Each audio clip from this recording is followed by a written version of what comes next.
প্রথমেই জানাবো, ভেনেজুয়েলার মার্কিন সামরিক হামলার পর বিশ্ব রাজনীতিতে নতুন করে তৈরি হয়েছে বড় প্রশ্ন। বিশেষজ্ঞদের আশঙ্কা, এই আগ্রাসী পদক্ষেপ কি তাইওয়ান দখলের বিষয়ে চীনকে আরও সাহসী ও আক্রমণাত্মক করে তুলবে?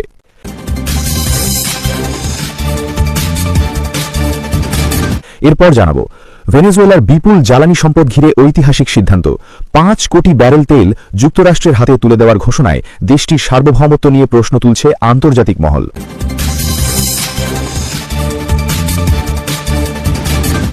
আরও জানাবো, ফিলিপাইনে ৬.৭ মাত্রার শক্তিশালী ভূমিকম্পে ভয়াবহ আতঙ্ক।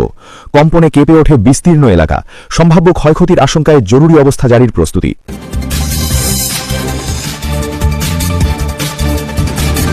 আরও থাকছে, ভেনেজুয়েলায় মার্কিন হামলার ঢেউ পৌঁছেছে এশিয়া প্রশান্ত মহাসাগরীয় অঞ্চলেও।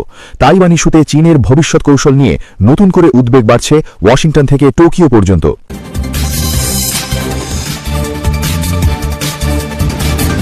এদিকে ইরানের সরকার বিরোধী বিক্ষোভে চরম অস্থিরতা। নিহত অন্তত ২৫ জন, গ্রেফতার হাজারের বেশি। পরিস্থিতি নিয়ন্ত্রণে ইন্টারনেট ও যোগাযোগ ব্যবস্থায় কড়াকড়ি আরোপ।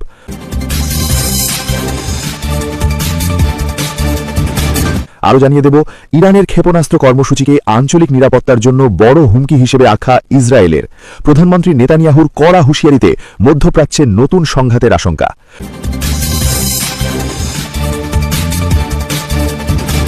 সবশেষে জানাবো, গ্রিনল্যান্ড ইস্যুতে বিস্ফোরক বার্তা হোয়াইট হাউসের। প্রয়োজনে সামরিক শক্তি ব্যবহারের ইঙ্গিতে ইউরোপীয় মিত্রদের মধ্যেও তীব্র উদ্বেগ ও প্রতিক্রিয়া।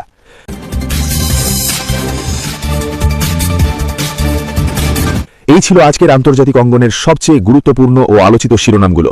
কিছুক্ষণের মধ্যেই ফিরছি বিস্তারিত সংবাদ নিয়ে।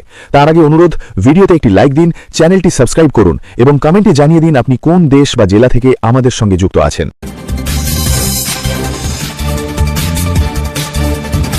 ফিলিপাইনে ৬.৭ মাত্রার শক্তিশালী ভূমিকম্প অনুভূত। শক্তিশালী ভূমিকম্পে কেঁপে উঠল ফিলিপাইন। রিক্টার স্কেলে ভূমিকম্পের মাত্রা ছিল ৬.৭। তবে ভূমিকম্পের পর সুনামি সতর্কতা জারি করা হয়নি। মার্কিন ভূতাত্ত্বিক জরিপ সংস্থা জানিয়েছে, বুধবার দক্ষিণ ফিলিপাইনের উপকূলে ভূমিকম্প আঘাত হেনেছে। তবে কোনো সুনামি সতর্কতা বা তাৎক্ষণিক ক্ষতির খবর পাওয়া যায়নি। ইউএসজিএস জানিয়েছে, ভূমিকম্পটি প্রথমে ৬.৭ মাত্রা হিসেবে রেকর্ড করা হয়েছিল এবং মিন্ডানাও দ্বীপের সান্তিয়াগো শহর থেকে প্রায় ২৭ কিলোমিটার পূর্বে ৫৮.৫ কিলোমিটার বা ৩৬ মাইল গভীরতায় আঘাত হেনেছে।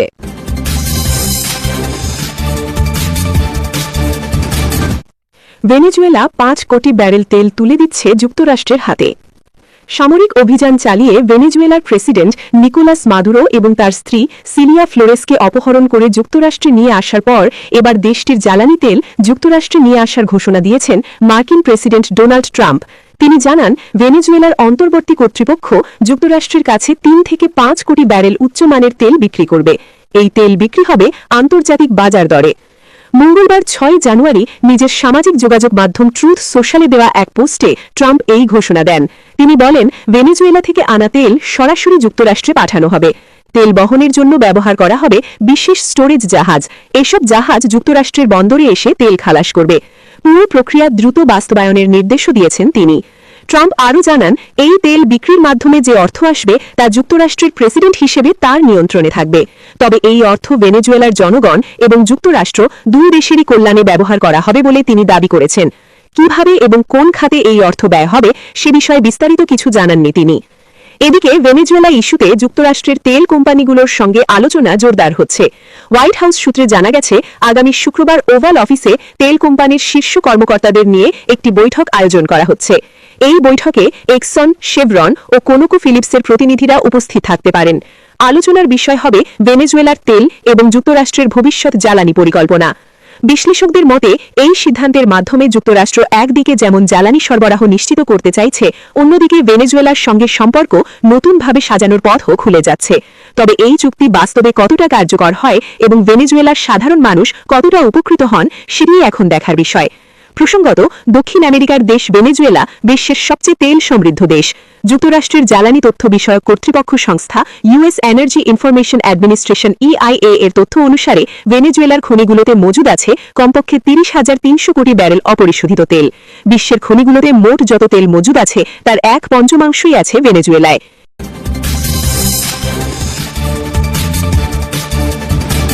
ভেনেজুয়েলায় মার্কিন হামলার ফলে কি তাইওয়ান দখলে উদ্বুদ্ধ হবে চীন? যুক্তরাষ্ট্রের বিশেষ বাহিনী গত সপ্তাহে যখন ভেনেজুয়েলা আক্রমণের পরিকল্পনা চূড়ান্ত করছিল, ঠিক সেই সময় দেশটির প্রেসিডেন্ট নিকোলাস মাদুরো চীনের লাতিন আমেরিকা বিষয়ক শীর্ষ দূতের সঙ্গে ছবি তুলছিলেন এবং বেইজিংয়ের নেতৃত্বের ভূয়সী প্রশংসা করছিলেন। কারাকাসের মিরা ফ্লোরেস প্রাসাদে চীনা কূটনীতিক চিউ শিয়াওচির সঙ্গে সাক্ষাতে মাদুরো বলেন, একজন বড় ভাইয়ের মতো অব্যাহত ভ্রাতৃত্বের জন্য আমি প্রেসিডেন্ট শি জিনপিংকে ধন্যবাদ জানাই। এর কয়েক ঘণ্টা পরই যুক্তরাষ্ট্রের ডেল্টা ফোর্সের সদস্যরা রাতের আধারে মাদুরোকে তার শয়নকক্ষ থেকে তুলে নিয়ে যায়। এর মধ্য দিয়ে লাতিন আমেরিকায় তার অন্যতম ঘনিষ্ঠ মিত্রকে হারায় বেইজিং। চীন ও ভেনেজুয়েলার সম্পর্ক কয়েক দশকের পুরনো। যুক্তরাষ্ট্রের নেতৃত্বাধীন বিশ্ব ব্যবস্থার প্রতি পারস্পরিক অনাস্থা এবং রাজনৈতিক আদর্শের মিলের ভিত্তিতে গড়ে ওঠা এই সম্পর্ক 2023 সালে সব আবহাওয়ার কৌশলগত অংশীদারিত্বের রূপ নেয়। এর মাধ্যমে বেইজিং অর্থনৈতিক সহায়তা ও কূটনৈতিক সমর্থন বাড়িয়ে কারাকাসকে আরও ঘনিষ্ঠভাবে নিজেদের বলয়ে টেনে নেয়। ভেনেজুয়েলার অধিকাংশ তেল রপ্তানি যায় চীনে। পাশাপাশি দেশটির অবকাঠামো খাতে চীনা কোম্পানিগুলোর বিনিয়োগ ও ঋণের পরিমাণও কয়েক বিলিয়ন ডলার। তবে মাদুরোকে বন্দী করার মধ্য দিয়ে ডোনাল্ড ট্রাম্প প্রশাসনের এই পদক্ষেপ চীন ভেনেজুয়েলার সেই সম্পর্ককে বড় ধরনের ধাক্কা দিয়েছে। ফলে ভেনেজুয়েলার তেলে চীনের অগ্রাধিকারমূলক প্রবেশাধিকার এবং অঞ্চল জুড়ে তার রাজনৈতিক ও অর্থনৈতিক প্রভাব নিয়ে প্রশ্ন দেখা দিয়েছে। মাদুরোকে তুলে নেওয়ার ঘটনায় বেইজিং দ্রুত প্রতিক্রিয়া জানিয়ে ওয়াশিংটনের কড়া সমালোচনা করে এবং যুক্তরাষ্ট্রকে বিশ্বের পুলিশ সুলভ আচরণের অভিযোগে অভিযুক্ত করে। একই সঙ্গে চীনের সামাজিক যোগাযোগ মাধ্যমে বিষয়টি ব্যাপক আলোড়ন তোলে। চীনের সোশ্যাল মিডিয়া প্ল্যাটফর্ম উইবোতে ট্রাম্পের এই অভিযানের সঙ্গে সংশ্লিষ্ট আলোচনায় কোটি কোটি প্রতিক্রিয়া দেখা যায়। অনেক ব্যবহারকারী প্রশ্ন তোলেন, যুক্তরাষ্ট্র যদি নিজের পেছনের উঠানের কোনো দেশের নেতাকে ধরে নিয়ে যেতে পারে, তবে চীন কেন তাইওয়ানের ক্ষেত্রে একই পথ অনুসরণ করতে পারবে না? চীনের ক্ষমতাসীন কমিউনিস্ট পার্টি তাইওয়ানকে নিজেদের ভূখণ্ড বলে দাবি করে, যদিও দ্বীপটিকে তারা কখনো শাসন করেননি। বেইজিং বহুবার বলেছে প্রয়োজনে শক্তি প্রয়োগ করেই তাইওয়ানকে নিজেদের সঙ্গে যুক্ত করা হবে। সাম্প্রতিক বছরে তাইওয়ানকে ঘিরে সামরিক মহড়া ও অবরোধের মহড়া সহ চাপ বাড়িয়েছে চীন। তবে অনলাইনে জাতীয়তাবাদী উচ্ছ্বাস দেখা গেলেও আনুষ্ঠানিকভাবে বেইজিংয়ের সুর ভিন্ন। চীন অভিযানকে আধিপত্যবাদী আচরণ আখ্যা দিয়ে মাদুরো ও তার স্ত্রীকে অবিলম্বে মুক্তির আহ্বান জানিয়েছে। একই সঙ্গে চীনের প্রেসিডেন্ট শি জিনপিং এক বৈঠকে একতরফা দাদাগিরির কথা সমালোচনা করে বলেন, এসব আচরণ আন্তর্জাতিক ব্যবস্থাকে মারাত্মকভাবে ক্ষতিগ্রস্ত করছে। রাষ্ট্রীয় সংবাদ মাধ্যম সিনহুয়া এই ঘটনাকে যুক্তরাষ্ট্রের তথাকথিত নিয়মভিত্তিক আন্তর্জাতিক ব্যবস্থার ভণ্ডামির উদাহরণ হিসাবে তুলে ধরে। পাশাপাশি পিপলস লিবারেশন আর্মির সঙ্গে সংশ্লিষ্ট একটি সামাজিক যোগাযোগ অ্যাকাউন্ট সামরিক সক্ষমতা জোরদারের প্রয়োজনীয়তার কথা উল্লেখ করে সতর্কবার্তা দেয়। তবে তাইওয়ান এই বিষয়টি নিয়ে তেমন আতঙ্ক নেই। তাইওয়ানের ক্ষমতাসীন দলের আইন সভাপতি ওয়াং টিং ইউ বলেন, চীন যুক্তরাষ্ট্র নয় আর তাইওয়ানও ভেনেজুয়েলা নয়। এই তুলনা ভুল ও অনুচিত। তার মতে চীনের শত্রুতার অভাব নেই, কিন্তু কার্যকর সামরিক পথই তাদের বড় সীমাবদ্ধতা। বিশ্লেষকদের মতে যুক্তরাষ্ট্রের ভেনেজুয়েলা অভিযান চীনের তাইওয়ান সংক্রান্ত সিদ্ধান্তে সরাসরি বড় পরিবর্তন আনবে না। বেলজিয়াম ভিত্তিক থিঙ্ক ট্যাঙ্ক ইন্টারন্যাশনাল ক্রাইসিস গ্রুপের বিশ্লেষক উইলিয়াম ইয়াং বলেন, চীনের সিদ্ধান্ত নির্ভর করবে মূলত দেশের অভ্যন্তরীণ অর্থনৈতিক পরিস্থিতি, সামরিক সক্ষমতা, তাইওয়ানের অভ্যন্তরীণ রাজনীতি এবং যুক্তরাষ্ট্রের নীতির ওপর। তবে তিনি সতর্ক করেন, যুক্তরাষ্ট্রের এই পদক্ষেপ একটি নতুন বাস্তব তৈরি করছে। পররাষ্ট্রনীতির লক্ষ্য অর্জনে সামরিক পথ বেছে নেওয়া বিশ্বব্যাপী একটি নতুন স্বাভাবিক প্রবণতায় পরিণত হতে পারে। এই প্রেক্ষাপটে তাইওয়ানের উচিত নিজেদের প্রতিরক্ষা ক্ষমতা ও প্রতিরোধ শক্তি আরও জোরদার করা। লাতিন আমেরিকায় চীনের দীর্ঘমেয়াদী কৌশল নিয়েও প্রশ্ন রয়ে গেছে।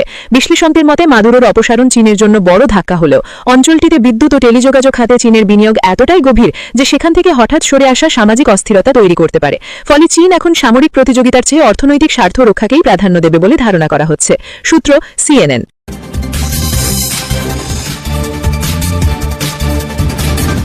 আর্কটিক অঞ্চলের কৌশলগতভাবে অত্যন্ত গুরুত্বপূর্ণ দ্বীপ গ্রিনল্যান্ড দখলে নিতে প্রয়োজনে সামরিক শক্তি ব্যবহারের হুঁশিয়ারি হোয়াইট হাউসের।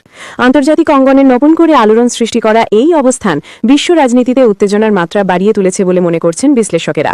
বুধবার 7 জানুয়ারি ব্রিটিশ সংবাদ মাধ্যম BBC নিউজের এক প্রতিবেদনে জানানো হয়, গ্রিনল্যান্ডকে যুক্তরাষ্ট্রের জাতীয় নিরাপত্তার জন্য অপরিহার্য মনে করছে ওয়াশিংটন। হোয়াইট হাউসের পক্ষ থেকে দাবি করা হয়েছে, প্রেসিডেন্ট ডোনাল্ড ট্রাম্প এবং তার জাতীয় নিরাপত্তা টিম এই লক্ষ্য অর্জনে কূটনৈতিক উদ্যোগের পাশাপাশি সামরিক হস্তক্ষেপ সহ সব ধরনের বিকল্প গুরুত্বের সঙ্গে বিবেচনা করছেন। গ্রিনল্যান্ড নিয়ে যুক্তরাষ্ট্রের এই অবস্থান নতুন নয়। ডোনাল্ড ট্রাম্প তার আগের মেয়াদ থেকেই প্রকাশ্যে গ্রিনল্যান্ডের ওপর মার্কিন নিয়ন্ত্রণ প্রতিষ্ঠার ইচ্ছা প্রকাশ করে আসছেন। তবে সাম্প্রতিক সময়ে সামরিক শক্তি ব্যবহারের সম্ভাবনার কথা প্রকাশ্যে আসায় বিষয়টি আন্তর্জাতিক অঙ্গনে নতুন মাত্রা পেয়েছে। বিশেষ করে ন্যাটোর মিত্র দেশগুলোর মধ্যে এই বক্তব্য তীব্র আতঙ্ক ও অস্বস্তি তৈরি করেছে। গ্রিনল্যান্ড বর্তমানে ডেনমার্কের অধীন একটি স্বায়ত্তশাসিত অঞ্চল। যুক্তরাষ্ট্রের এমন আগ্রাসী মনোভাবের পর ডেনমার্কের তুরস্কের পাশে দাঁড়িয়েছে ইউরোপের একাধিক শক্তিশালী দেশ। যুক্তরাজ্য, ফ্রান্স, জার্মানি, ইটালি এবং স্পেন সহ 6টি ইউরোপীয় দেশ এক যৌথ বিবৃতিতে স্পষ্টভাবে জানিয়ে দিয়েছে যে গ্রিনল্যান্ডের ভবিষ্যৎ নির্ধারণের একমাত্র অধিকার রয়েছে সেই দ্বীপের জনগণ এবং ডেনমার্কের। তারা এই অঞ্চলের ভৌগোলিক অখণ্ডতা ও আন্তর্জাতিক আইনের প্রতি সম্মান বজায় রাখার উপর জোর দিয়েছে। গ্রিনল্যান্ডের প্রধানমন্ত্রী জেন্স ফ্রেডরিক নিলসেনও যুক্তরাষ্ট্রের এই অবস্থানের কড়া সমালোচনা করেছেন। তিনি বলেন, কোনো দেশের ভূখণ্ড দখলের হুমকি আন্তর্জাতিক আইন ও জাতিসংঘ সনদের পরিপন্থী। একই সঙ্গে তিনি ওয়াশিংটনকে দায়িত্বশীল আচরণ এবং সম্মানজনক সংলাপের পথে ফিরে আসার আহ্বান জানান। মাত্র 57,000 মানুষের এই দ্বীপে সামরিক হস্তক্ষেপকে তিনি শুধু গ্রিনল্যান্ডের জন্য নয়, বরং গোটা আন্তর্জাতিক ব্যবস্থার জন্যই উদ্বেগজনক বলে উল্লেখ করেন। বিশ্লেষকদের মতে গ্রিনল্যান্ডকে ঘিরে যুক্তরাষ্ট্রের এই আগ্রহের পেছনে রয়েছে একাধিক কৌশলগত কারণ। জলবায়ু পরিবর্তনের ফলে আর্কটিক অঞ্চলের বরফ গলতে শুরু করেছে, যার ফলে নতুন বাণিজ্য পথ উন্মুক্ত হচ্ছে। একই সঙ্গে এই অঞ্চলে রয়েছে বিপুল পরিমাণ বিরল খনিজ সম্পদ, যা আধুনিক প্রযুক্তি ও সামরিক সরঞ্জাম তৈরিতে অত্যন্ত গুরুত্বপূর্ণ। এসব কারণেই পরাশক্তিগুলোর নজর দ্রুত আর্কটিক অঞ্চলের দিকে ঝুঁকছে। বর্তমানে গ্রিনল্যান্ডে রাশিয়া ও চীনের ক্রমবর্ধমান প্রভাব ঠেকাতেই যুক্তরাষ্ট্র এই দ্বীপটিকে নিজের কৌশলগত নিয়ন্ত্রণে আনতে মরিয়া হয়ে উঠেছে বলে মনে করছেন নিরাপত্তা বিশ্লেষকেরা। তবে দীর্ঘদিনের মিত্র ডেনমার্কের অধিভুক্ত একটি অঞ্চলকে জোরপূর্বক দখলের হুমকি যুক্তরাষ্ট্র এবং ইউরোপের মধ্যে সম্পর্ককে নজিরবিহীনভাবে চাপে ফেলেছে। ন্যাটোর আদর্শ, পারস্পরিক সহযোগিতা এবং সার্বভৌমত্বের প্রতি সম্মান, এই সব নীতির সঙ্গে যুক্তরাষ্ট্রের সাম্প্রতিক বক্তব্য কতটা সামঞ্জস্যপূর্ণ তা নিয়েও প্রশ্ন উঠছে। অনেক বিশ্লেষক মনে করছেন গ্রিনল্যান্ড ইস্যুতে সামরিক শক্তি ব্যবহারের কথা বললে তা শুধু আর্কটিক অঞ্চলে নয়, গোটা বিশ্বে নতুন করে শক্তির রাজনীতিকে উস্কে দিতে পারে। এই অবস্থায় আন্তর্জাতিক সম্প্রদায়ের দৃষ্টি এখন হোয়াইট হাউসের পরবর্তী পদক্ষেপের দিকে। কূটনৈতিক সমাধানের পথে হাঁটবে যুক্তরাষ্ট্র, নাকি শক্তির ভাষায় নিজের অবস্থান প্রতিষ্ঠা করতে চাইবে, সেই প্রশ্নই এখন সবচেয়ে বড় হয়ে উঠেছে। আপনার মতে গ্রিনল্যান্ড দখলে সামরিক শক্তি ব্যবহারের হুঁশিয়ারি কি বিশ্ব রাজনীতিতে নতুন করে অস্থিরতা তৈরি করবে, নাকি এটি কেবল কৌশলগত চাপ প্রয়োগের অংশ? মতামত জানাতে কমেন্ট করুন। সূত্র বিবিসি।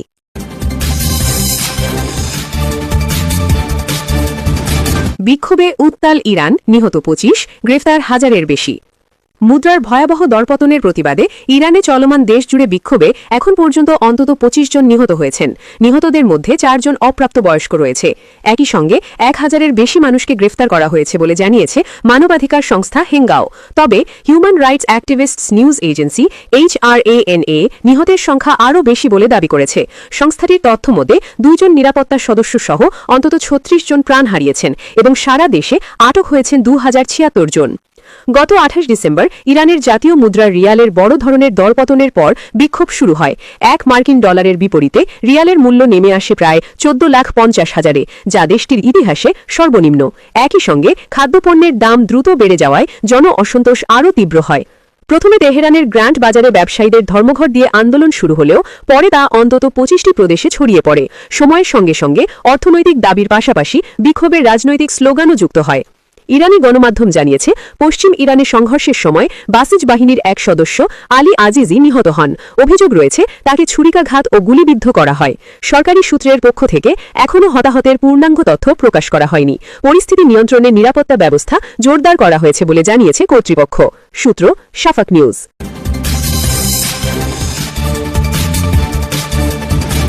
ইরানের ক্ষেপণাস্ত্র কর্মসূচি রুখে দেওয়ার হুঁশিয়ারি নেতানিয়াহুর। ইসরায়েলের প্রধানমন্ত্রী বেনিয়ামিন নেতানিয়াহু স্পষ্ট জানিয়ে দিয়েছেন যে ইরানকে তাদের ব্যালিস্টিক ক্ষেপণাস্ত্র কর্মসূচি কোনোভাবেই পুনর্গঠন করতে দেবে না তার দেশ। সোমবার 5 জানুয়ারি ইসরায়েলি আইন প্রণেতাদের উদ্দেশ্যে দেওয়া এক বক্তব্যে তিনি এই কঠোর হুঁশিয়ারি উচ্চারণ করেন।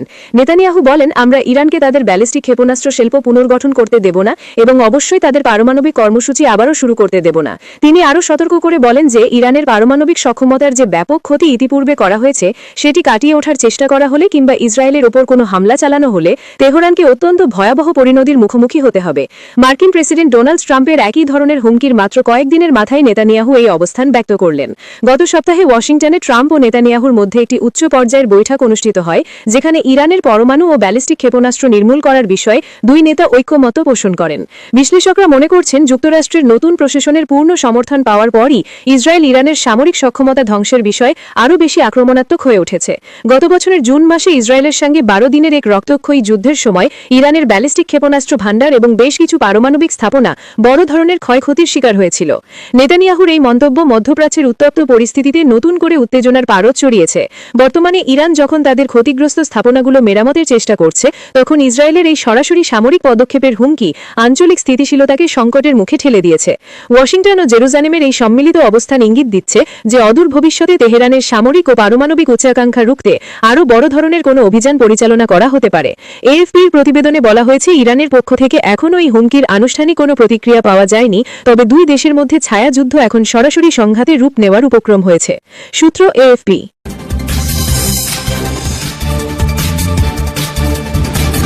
তাইওয়ানে মার্কিন F-16 যুদ্ধবিমান বিধ্বস্ত, পাইলট নিখোঁজ। তাইওয়ানের পূর্ব উপকূলে নিয়মিত প্রশিক্ষণ মিশনের সময় মার্কিন নির্মিত একটি চতুর্থ প্রজন্মের F-16 যুদ্ধবিমান বিধ্বস্ত হয়েছে।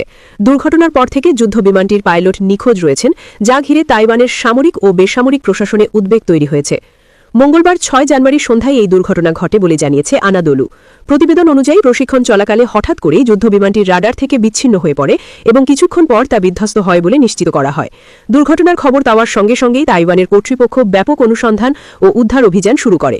সেন্ট্রাল নিউজ এজেন্সির বরাতে জানানো হয়েছে, তাইওয়ানের বিমান বাহিনীর বহরের অন্তর্ভুক্ত এই F-16 যুদ্ধবিমানটি বিধ্বস্ত হওয়ার পর পাইলটের খোঁজে আকাশ ও সমুদ্রপথে একযোগে তল্লাশি চালানো হচ্ছে। তাইওয়ানের বিমান বাহিনী এক বিবৃতিতে জানায়, যুদ্ধবিমানটি একটি নিয়মিত প্রশিক্ষণ মিশনে ছিল। বিমানটি হুয়ালিয়েন কাউন্টির উপকূলীয় এলাকায় আছড়ে পড়ে। বিমান বাহিনীর প্রাথমিক ধারণা অনুযায়ী ক্যাপ্টেন সিন নামের পাইলট দুর্ঘটনা ঠিক আগে নিরাপদে বেরিয়ে আসতে সক্ষম হয়েছেন, তবে এখনও তার অবস্থান নিশ্চিত করা যায়নি। মন্ত্রিসভার মুখপাত্র মিশেল লি এক বিবৃতিতে জানান, প্রধানমন্ত্রী চো জংতাই তাৎক্ষণিকভাবে তাইওয়ানের উপকূলরক্ষী বাহিনীকে উদ্ধার তৎপরতা জোরদার করার নির্দেশ দিয়েছেন। একই সঙ্গে কাছাকাছি থাকা মাছ ধরার জাহাজগুলোকেও অনুসন্ধান ও উদ্ধার অভিযানে সহায়তা করার আহ্বান জানানো হয়েছে। দুর্ঘটনাস্থল ঘিরে সমুদ্রের বিস্তীর্ণ এলাকায় তল্লাশি চালানো হচ্ছে। বিশ্লেষকদের মতে, এই দুর্ঘটনা এমন এক সময় ঘটল যখন তাইওয়ানের সামরিক বাহিনী চীনের ক্রমবর্ধমান চাপের মুখে রয়েছে। চীনের সঙ্গে দীর্ঘদিনের বৈরী সম্পর্কের কারণে যুক্তরাষ্ট্রের সঙ্গে তাইওয়ানের ঘনিষ্ঠ সামরিক সহযোগিতা রয়েছে। এই সহযোগিতার অংশ হিসেবেই তাইওয়ান তাদের বিমান বাহিনীতে আধুনিক F-16 যুদ্ধবিমান অন্তর্ভুক্ত করছে। সম্প্রতি তাইওয়ান যুক্তরাষ্ট্রের কাছ থেকে 66টি F-16V যুদ্ধবিমান অর্ডার করেছে, যা পুরনো F-16A ও B মডেলের আপগ্রেড সংস্করণ। এছাড়া 2023 সালে তাইওয়ানের বহরে থাকা 141টি পুরনো F-16AS যুদ্ধবিমানকে V স্ট্যান্ডার্ডে উন্নীত করার কাজ শুরু হয়। তবে এই আধুনিকায়ন প্রকল্প সময়মতো সম্পন্ন করা নিয়ে উদ্বেগও রয়েছে। তাইওয়ানের প্রতিরক্ষামন্ত্রী ওয়েলিংটন কু সম্প্রতি জানিয়েছেন, 2026 সালের মধ্যে এসব যুদ্ধবিমান সরবরাহ ও আপগ্রেড সম্পন্ন করা বেশ চ্যালেঞ্জিং হয়ে দাঁড়িয়েছে। এই ঘটনার পটভূমিতে আবারও সামনে এসেছে তাইওয়ান চীন উত্তেজনার বিষয়টি। চীন বরাবরই দাবি করে আসছে তাইওয়ান তার ভূখণ্ডের অবিচ্ছেদ্য অংশ। বেইজিং দ্বীপটিকে নিজেদের সঙ্গে যুক্ত করতে প্রয়োজনের শক্তি ব্যবহারের হুমকিও দিয়ে আসছে। এরই ধারাবাহিকতায় সাম্প্রতিক বছরগুলোতে তাইওয়ানের চারপাশে চীনের যুদ্ধবিমান ও যুদ্ধজাহাজের উপস্থিতি উল্লেখযোগ্যভাবে বেড়েছে। এমন পরিস্থিতিতে একটি F-16 যুদ্ধবিমানের দুর্ঘটনা শুধু একটি প্রযুক্তিগত বা প্রশিক্ষণজনিত ঘটনা নয়, বরং এটি আঞ্চলিক নিরাপত্তা ও সামরিক প্রস্তুতির দিক থেকেও গুরুত্বপূর্ণ বলে মনে করছেন বিশেষজ্ঞরা। উদ্ধার অভিযান শেষ না হওয়া পর্যন্ত পুরো ঘটনার প্রকৃত কারণ সম্পর্কে নিশ্চিত হওয়া যাচ্ছে না। আপনার মতে তাইওয়ানে F-16 যুদ্ধবিমান দুর্ঘটনাটি কি শুধুই একটি প্রশিক্ষণজনিত দুর্ঘটনা, নাকি চীন তাইওয়ান উত্তেজনার প্রেক্ষাপটে এর কৌশলগত গুরুত্ব আরও গভীর? মতামত জানাতে কমেন্ট করুন। সূত্র আনাদোলু।